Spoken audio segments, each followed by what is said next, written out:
historically, wellness is something that you buy for yourself because, it's so personal. You don't really know what to gift a friend in terms of their health needs. Welcome to Honest Ecommerce, a podcast dedicated to cutting through the BS and finding actionable advice for online store owners. I'm your host, Chase Clymer, and I believe running a direct-to-consumer brand does not have to be complicated or a guessing game. On this podcast, we interview founders and experts who are putting in the work and creating real results. I also share my own insights from running our top Shopify consultancy, Electric Eye. We cut the fluff in favor of facts to help you grow your e-commerce business. Let's get on with the show. Hey everybody, welcome back to another episode of Honest Ecommerce. I've got a fun one for you today. We already got into too much fun stuff before we started to press record, so I just had to stop us in our conversation. I'm super excited to welcome to the show Shizu Okusa. She is the founder and CEO of Apothecary. Welcome to the show. Hi, thank you, Chase, for having me. I really appreciate it. I'm really excited to hear it. Oh, I'm excited to chat. So, for those that are unfamiliar with the brand, can you quickly just talk about what are the types of products you guys are bringing to market? What are you selling online these days? Yeah, sure. So Apothecary is what we call Mother Nature's pharmacy. So it's very simple. We are Mother Nature's pharmacy in that we provide clean, natural, herbal, Eastern remedies as an alternative to Western over-the-counter supplements. We're talking melatonin, laxatives, energy drinks, coffee, wine, literally kind of everything that's like a very quick fix and really getting to the root cause of illness to get you to everyday healing. That's amazing. That's amazing. Now, take me back in time. Where did the idea for this business, did you start with business or did you start with product? Like, where did this start? What was going on?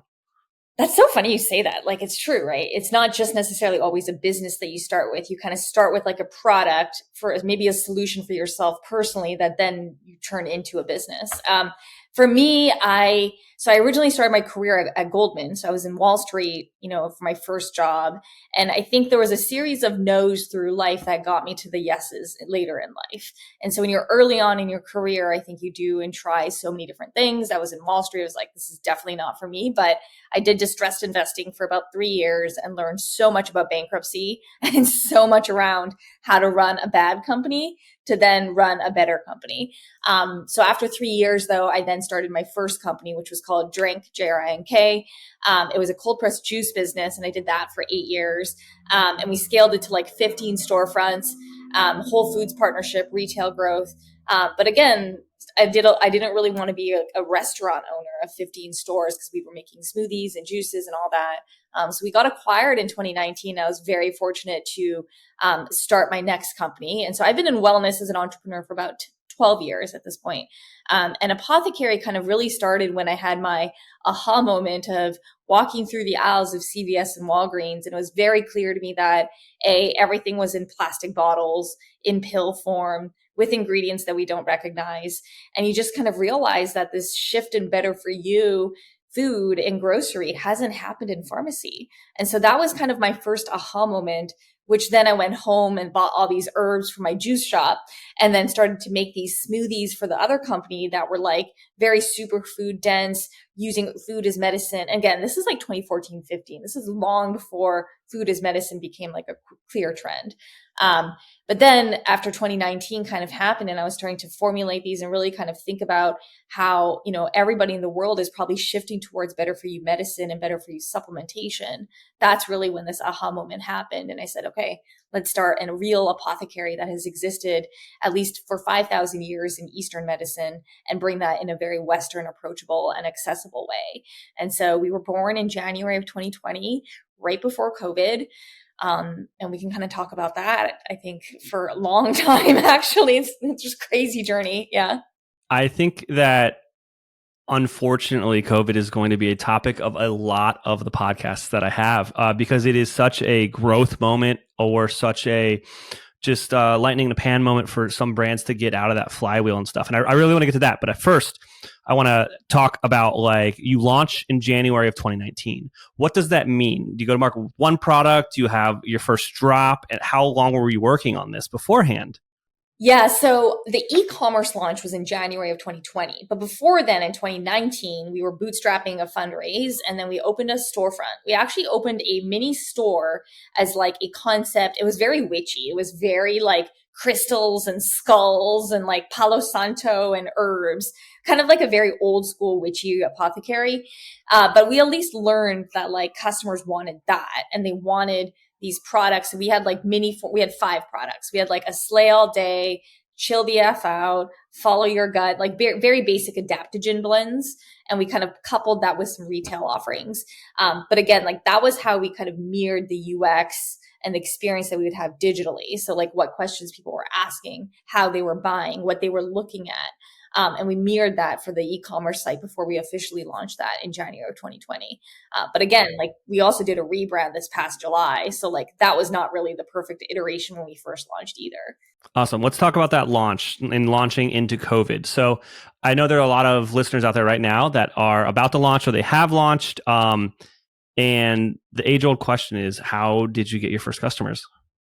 Yeah, I mean, so we were pretty fortunate that we had that store originally when we opened. And so we always think about proof of concept for others to buy. And so it's so simple. In selling e-commerce and selling a product is so simple. It's one is like get someone to buy it, get them to buy it again, and make them tell their friends to buy it. That's literally it. And so that first piece was already done with like the store. So getting them to then buy again digitally was the second piece, and then getting them to tell their friends digitally to then come back to Apothecary. So we really doubled down on a referral. We doubled down on retargeting, and we really, really doubled down on email. So that was really our first kind of real marketing push. And it continues to be to this day, is to acquire first party data. So emails, SMS became a later thing, but emails was always the number one thing of like how we grew our marketing funnel, and then creating lookalike audiences to get more of those similar people. And that flywheel just has continued to make us grow over the last 4 years. That's amazing. So you took the data that you were getting from people in person in that first store to then you used that in building out your lookalike audiences in the first launch? Yep. Yep. Exactly. Yep. That's amazing and very detailed to the point where people, this is how it works sometimes. It's that simple. It's quite, I mean, it's quite simple in terms of buying behavior, but in practicality, I think most people go just directly to paid and kind of guess their demographic. But I think I've been pretty surprised with our demographic. It's much older than people expect. We're like in the 40s to 60s is like the core demographic. It's not the like millennial Gen Z that I think everyone may assume. So let's talk about post-launch. So you launch this, COVID happens. What does that do to the business, and where does COVID end up for you? Yeah, so we were 2.5 people in January of 2020. At the end of December 2020, we were 18 people. And so that, might not seem like a huge growth in absolute numbers, but it was a huge struggle to kind of like to get the people and meet them and then understand like the remote culture and period in general, because we were always kind of an in-person team and then all of a sudden totally isolated. And so we now fast forward even to today, we're fully remote and we have employees in Philippines, Taiwan, US, and Canada. And so we're completely remote and we've really embraced that culture. But for the initial sort of 2020 launch in COVID, I mean, our facility was in Virginia. I was living in New York. And I couldn't even get back to DC at the time or back to Virginia. And so there was a constant sort of like FaceTime and like how to pack the orders, how to scale up the production, because we were doing fulfillment also in house. So we didn't have a 3PL either. But I think that actually saved us, because what happened was in May of 2020, when people really got shut down and locked in their homes, that's when the company exploded. That's the time when people were like, we need to buy everything and anything that is healthy to make us feel good and potentially save us from COVID. And we literally I think we grew 20x overnight. And we didn't actually have a clear understanding of how that happened literally overnight. And then that continued to happen through 2020. And then 2021, after the iOS changes, a lot of things had changed at that point. Absolutely. And I've been lucky enough to interview a lot of brands on this podcast, and it's during the pandemic, you saw a lot of just explosion in certain categories that go directly to just psychology and Maslow's hierarchy of needs. And so safety, was one of the first ones there. People need to feel safe. And it obviously, you saw a huge growth online with anything that had anything to do with being healthy. Yeah, it's so true. That's actually really true. But it's also, I think we quickly knew though, towards the end of 2020, there were sort of different trends happening. It wasn't just about health. It got very specific into mental health. And I think even to this day, the mental health piece has continued to be such a big part of this business that people didn't really even talk about yet in 2020. I don't think we talked about the mental health sort of impact and stress of working from home and overworking until like later in 2021. Absolutely. Well, you saw this explosion in growth. How did Shark Tank come into the picture? Yes. Oh my God. So, so Shark Tank reached out again. So they originally do their screenings in like January or February. And so this was pre-COVID. And I applied and I was like, oh, it's totally fine. Like I'm never going to get interviewed. And I like totally assumed nothing. And then April came around and they were like, you got a random email of like, hey, Shizu, we want you to submit again, like your your pitch. So that's how like Shark Tank works, is like you pitch yourself to the producers to show like entertainment value, or that like you can pitch and you have some entertainment like personality. So of course I was very audacious and like pitched this video over video. And then fast forward in August, they were like, we want you to come out. And because LA was in shutdown, we actually got flown to Vegas. And Vegas was where Shark Tank was filmed during 2020 of COVID. So they took out the entire hotel of the Palazzo. And we were isolated in our hotel rooms for like 11 days. Literally, no joke, like 11 days. Could not escape to even go outside to get ice. You had to be in your room. There were no COVID tests. So you just had to be isolated. And so that experience was like kind of crazy because we were like, kind of doing the display, trying to figure out where everything was going to go, all virtually and through FaceTime. And then understanding like the production of the day and all again through FaceTime. And so, we pitched officially of September, I think it was like 13th. I still remember this to this day. It was a Sunday at 5 a.m. And I go downstairs and we pitched to all four of the sharks. And then, we got 2 offers. It hasn't aired to this day. I don't even know if it'll ever air, frankly. We never know. And they'll just email you like 2 or 3 weeks prior. But we were fortunate enough that we got 2 deals, and it was an opportunity that like I'll truly never forget. I think I like collapsed on the floor after the entire show kind of filming was done. It was an hour and a half, but they cut it down to like 15 minutes. It was crazy. Yeah, it's been interesting to learn so much about Shark Tank. And you think it's just like these things are dialed, it's 13 minutes and they're just throwing out money. It's like, no, a whole episode takes a very long time. It does, yeah. But the diligence on the after effect is very light. I actually we had like 1 or 2 emails and that was kind of it. That's amazing. And then was it, it's interesting to me that you wrote this email, and your pitch worked so well without what I know this from the show is they're always asking about like, that sounds great. What about the numbers? And it's, so what numbers did you have? Was it all projections on the first round? Obviously things had changed on the second. Yeah, it was all projections. And it was kind of like, because we were also growing so fast, by the time that this would air, I actually felt really horrible because I remember at the time we were pitching for a $5 million valuation and we were asking for like $250K and we got that deal. But then after I got off the show, I remember being in such regret because I was like, did I just give up X% of my company knowing that like our revenue that year was going to be 5, not the valuation should be 5. And so I felt like I just like, I don't know, I just felt horrible. I remember that. And, but luckily looking back, I mean, we didn't actually sign anything afterwards. You don't have to sign anything. It's not an obligation. But it was like an entirely life experience. And I feel very fortunate to this day to have had that experience. Yeah, and the photos and the videos, and it's more for the team than anything. Hey there, merchant. Are you tired of trying to navigate the wild world of e-commerce on your own? Are you looking for a partner to help you achieve your goals? Look no further than the Shopify Plus agency, Electric Eye. Our team has a proven track record of helping our clients make millions with strategic design and development. Whether you're migrating from a legacy platform to Shopify, designing a new theme for your store, or just looking to optimize what you already have, Electric Eye is the perfect partner for you. Electric Eye are true Shopify experts. Not only is our Shopify knowledge unparalleled, but we have partnerships with all the best tech in the Shopify ecosystem. And don't worry, we're easy to get a hold of. Our clients rave about our fast communication. So here's the deal. If you're an e-commerce business doing over $1 million a year, you can receive a complimentary Shopify diagnostic from our team of experts. That's free, personalized strategic recommendations to improve your store and grow your business. To get started, head on over to electriceye.io/connect to schedule an intro call with one of our experts. That's electriceye.io/connect.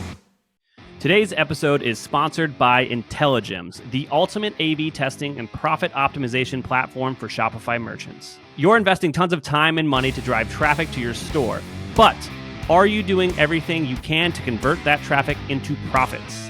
With Intelligems, you can stop guessing and start making strategic decisions. Intelligems platform enables you to A/B test everything from themes to pricing so you can understand what makes your customers tick and click. Whether you're tweaking your UX, testing prices and offers, or trying out different shipping rates, Intelligems provides real-time insights that can directly influence your store's profitability. Join the ranks of over 1,000 Shopify stores that are already maximizing their potential with Intelligems. Setup is quick, and the results are undeniable. If you're not experimenting, you're leaving money on the table. It's that simple. Elevate your e-commerce strategy today. Visit intelligems.io/honestecommerce and use code honestecommerce for 10% off your first month. You can also find Intelligems on the Shopify App Store and get a 7-day free trial. You've had some very unique experiences with your business. Let's talk about getting hacked. Oh my God, I love this. So that happened actually a month before Shark Tank. So this was in August of 2020. And by the way, so I actually moved to California during COVID time because when I was filming for Shark Tank, I just decided to stay out there. But in August of 2020, we randomly, I was still running the Instagram because again, we were 3 people at the time. And then one day I couldn't log in and I checked the hi@apothecary.co email, which is our customer service email. And there was one email in there that's from Instagram saying your username changed. And then another email that says your email has changed to your Instagram. And usually now when that happens, you can log in and just confirm that if that was you or not you. But back then, by the time I did that, they already changed the email on me. So I couldn't even confirm that wasn't me. And so then when I went to Instagram, our account was gone. And I think an hour later, we got an email from a random Gmail account. It said Annie Hirla, Hirla. I was like, who is this? And it said, held for ransom. That was the subject line. Great subject line, held for ransom. And it said, we want 100 Bitcoin in exchange for your account. And there was a screenshot. And I'm happy to send this to you because it's hilarious. I still look back on this. There's a screenshot of our account in black and in Russian. And it had our account in Russian. And I was like, this is crazy. And I called any friends that I had from the Pentagon and DC. And I was like, what do I do? Is this worth me paying? Because we had 60,000 followers already at that time. And that's no joke. It was literally my sweat and blood of everyday posting. And it's social proof. It matters. And so we ended up not paying, and then we ended up not getting the account back. And so I don't know one way or the other what the right answer was, but I had to just trust my gut instinct that I don't know if I'll ever see this money again. And I'm glad that we never got it back.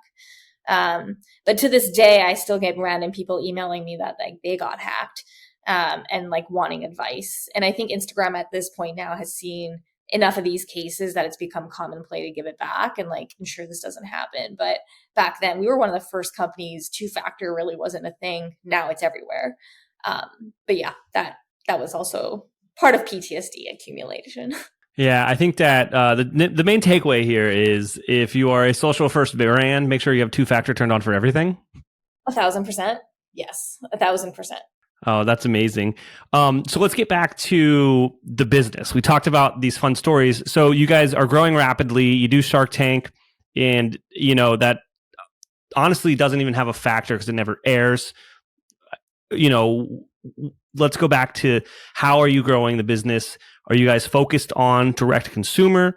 Does the kind of in-person experience still exist anymore? Yeah, absolutely. So we're 3.5 years in from all that craziness, and we've had a number of continued craziness over the years. But, looking back, it's made this company so much more resilient, I think, coming out of the pandemic, because we've seen so much around shipping and port delays. And, all of our ingredients come from Asia or abroad. And so it's not necessarily all domestically made. I think what we've learned over time is like diversity in terms of supply chain, diversity in terms of co-packers, diversity in terms of employees, just like everything. So I think to this day, 3.5 years later, we're looking to do around 25 million in revenue this year. And it's been a crazy experience to kind of get there. And I think that, our team is also like 45 people to today, and we've made plenty of mistakes, both on hiring and expenses that we probably didn't have to do. But I think our flywheel now, after many experiences and tests, is finally like concrete. It's like always focused on email and owned media. And then we layer on top affiliate and PR on top of that. And then obviously paid. But the paid isn't always, but it's never efficient without all the other top of funnel stuff. The top of funnel is always a question mark after iOS had changed.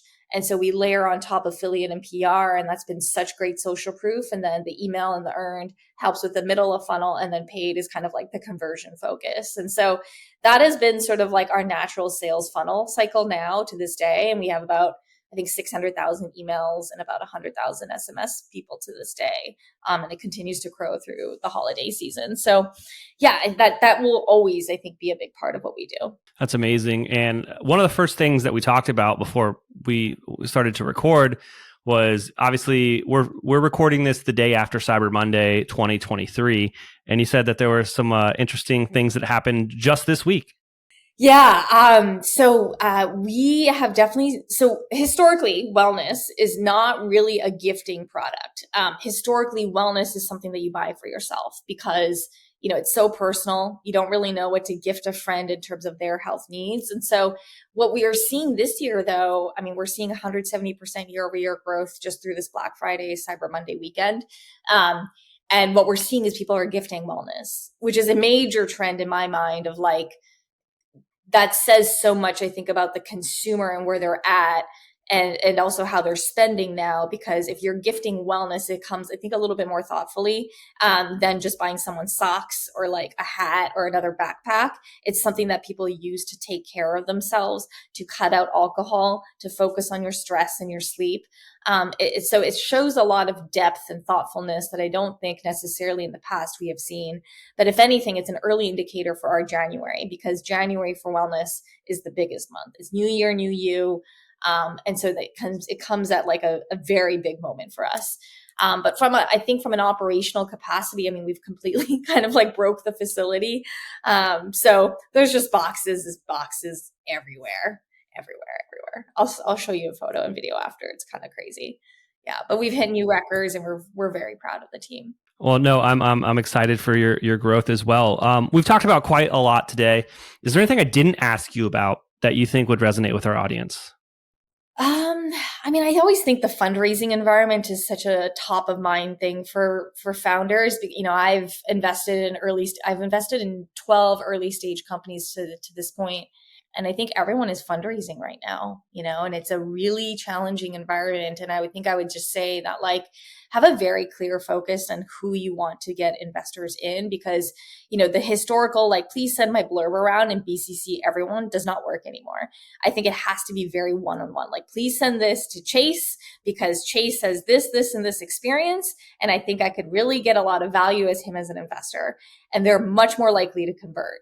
And so you have to think about your fundraising strategy almost very similar to your sales strategy for the consumer acquisition cycle.